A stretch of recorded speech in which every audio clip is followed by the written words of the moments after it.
made me get involved with CAM4. So a million years ago, I was a CAM model on CAM4. So it was my home site as a CAM model, and I kind of started really enjoying helping people and going to different events as a model. And instead of kind of like representing my brand and selling myself, I was kind of there educating people. So I don't know, any one thing led to another. Doors opened. I got, from in front of the camera and behind, and now I actually help our broadcasters as an account manager. So I don't cam anymore, but I also wouldn't want to because I wouldn't want to take any of the spotlight. Not saying I take anyone's spotlight away, but I wouldn't want to take any of the attention off of our cam models or our broadcasters. So yeah, I started as a model. Now I work for CAM4, and I've met some incredible people um, that you'll actually see me on the boat with.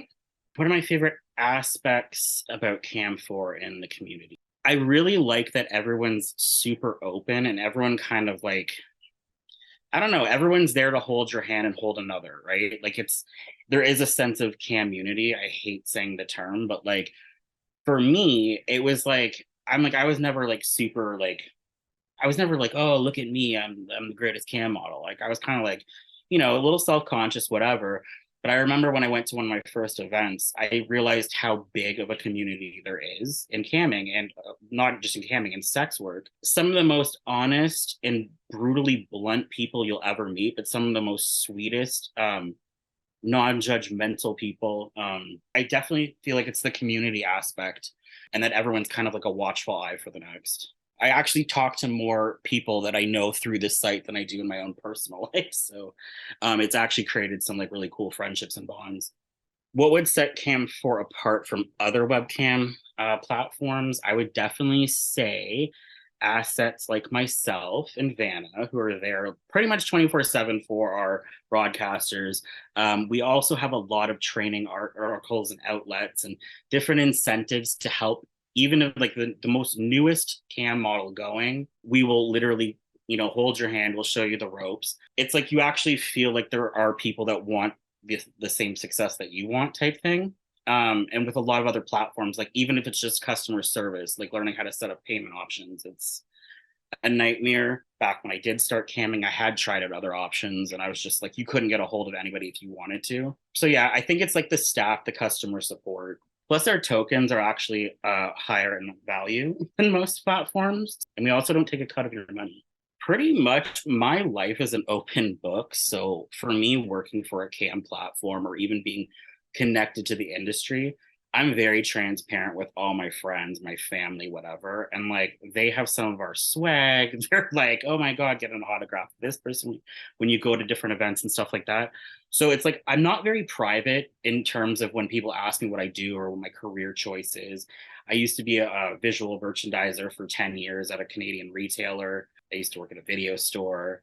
So I mean, if you have customer service and you're able to talk to somebody and you're a pair of ears that listens, definitely helps. I think I've just fused the two. I don't really balance them.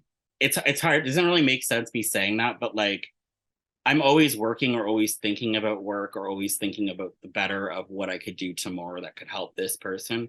So it's kind of like it bled into my regular personal life, but it also was a part of my personal life before. So it kind of just went hand in hand. How has Camp4 impacted my life? It definitely made me be a more confident person.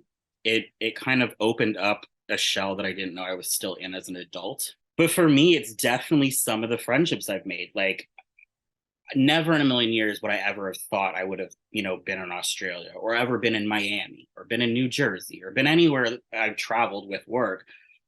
But like I've taken a little bit of where I've, traveled to and brought it back with me. So it's like when it sucks to say, but like honestly, some of the people that I see at events, I see more than my family or my own personal friends. So it's like you get so excited to see familiar faces. I don't know. It really definitely like grew my friend list a little bit. It made me more confident.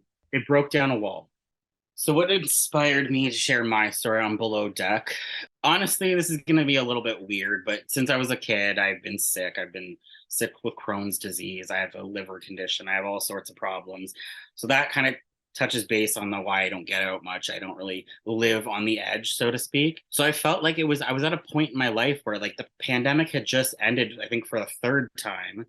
I had went through a depression during the beginning of it. The confidence in me, I think, was down. So I was like, you know what? Like, if I don't go, would I regret this? There's a lot of regrets that I have, and a lot of them are me kind of not pushing myself or me stopping myself from doing something. I definitely feel like just knowing that I was going to be put out onto a platform where I'm put with, gorgeous people. You've got Laura Desiree, you've got Sky Knox, you've got Jessie Lee, you've got Vanna Faye, you've got, Claudio and myself. We're all completely different body types. I mean, they're all actually pretty hot, I'm not going to lie. But I'm kind of like the little troll that comes out and cheers everybody up, then goes back under the bridge. So I was just like, you know what? Literally, who cares? I can't swim. I don't take my shirt off in pools. It is what it is. When am I going to get the opportunity to do this again? And I knew that I would regret it had I not gone. And I would also hate to be watching this season and being like, that could have been me. Now, not only am I a super fan of Below Deck, but I get to see myself for many years to come and probably many reruns. So I have anxiety through the roof normally. So I was just like honestly, like I'll go to the bathroom to get dressed if I'm sharing a room with somebody. Like I'm very personal about my space. So I'm like, okay, we're sharing rooms, which is fine because I've slept with Vanna, like not we've just shared beds before because we're like literally like brother and sister. I think it was just knowing that I was going to be around so much potential nudity and that I might also be partaking in some of this. And I was just like, which I didn't, so don't worry. But yeah, like I honestly felt like I was going to be judged more than anything, right? And I really feel like all of us felt the same. Like Sky was nervous meeting me in the airport for the first time. I was, nervous getting off the plane and meeting, Claudio and Jessie Lee and stuff like that. So it's like, and then just thinking to yourself, like, I have to live with these people for, like almost a week, like, with a bunch of other people that I have no idea who they are, right? With cameras. So I think it was just the initial thought of being on camera, what the cameras could possibly catch, but they were super respectful. So like all that was never a worry in the end. And I'm sure there's tons of footage of me doing things I thought I would never do or never thought were filmed. So